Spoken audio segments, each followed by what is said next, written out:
Boolean operations combine or split overlapping vector shapes, providing interesting creative possibilities.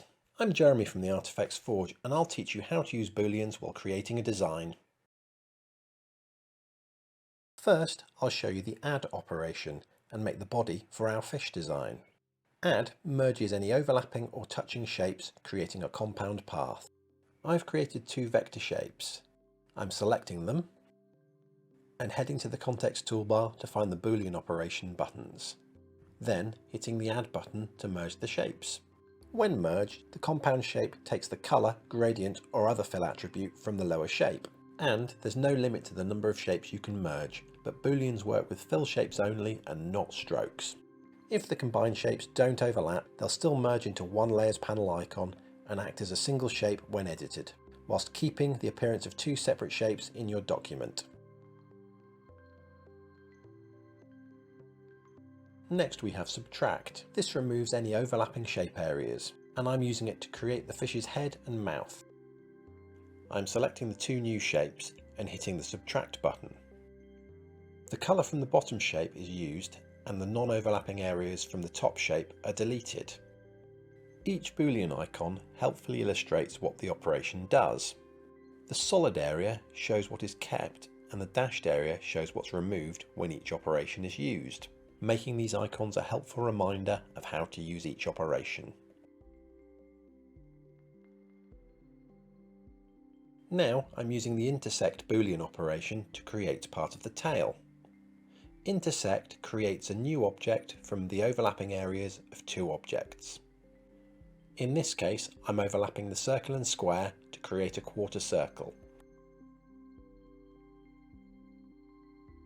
To intersect more than two shapes, merge any upper shapes using the Add Boolean first.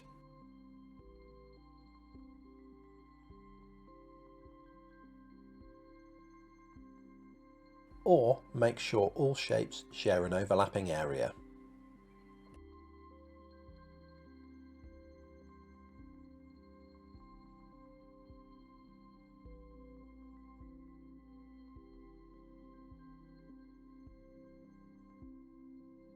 Next I'm going to use the XOR Boolean operation to complete the tail.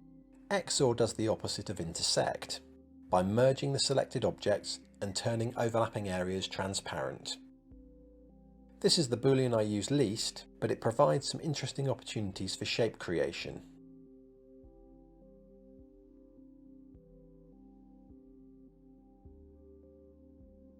The final Boolean operation is divide. This splits overlapping objects into separate shapes. I'm going to use it to split the body in half. I'm adding a new overlapping shape covering half of the body. I'm selecting both shapes and hitting the Divide button. As you can see on the Layers panel, we now have three shapes instead of two. With Divide, no shapes are deleted, and you'll often be left with one or more unwanted shapes. I'm deleting this one as I don't need it.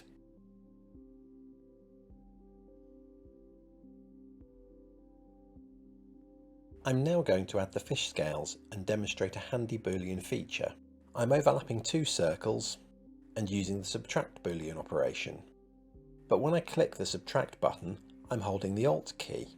Watch the Layers panel. Affinity has created a live compound group. This means that when I expand the group, you can see both shapes remain live and unedited, but the Boolean operation has still been activated. This provides greater flexibility as you can move, scale or edit the shapes and the Boolean remains active. This live compound shape function works with all Booleans except divide. Look out for the handy Layers panel icon here, which indicates which Boolean operation is in use. I'm now going to finish the image by making copies of the scales, duplicating the tail to use as fins and adding an eye. Then I'll be explaining how to use Booleans with text. I'd love to hear what you think of this video, and if you have ideas for future tutorials you'd like me to create, then please let me know in a comment below.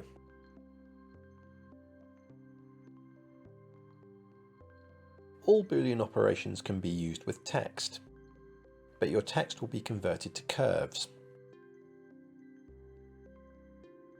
So hold the Alt key when applying your Boolean operation to create a live compound group. This will allow you to edit your text after applying the Boolean. As I mentioned earlier, divide is the only operation which can't be made into a live compound group. I hope you found this video useful. If so, please follow our channel and check out our other Affinity videos. And be sure to check out the next tutorial up to learn how to add rough edges to Affinity shapes. And if you're looking for more Affinity resources, be sure to visit artifactsforge.com to explore our extensive range of brushes, textures and toolkits. See you in the next one.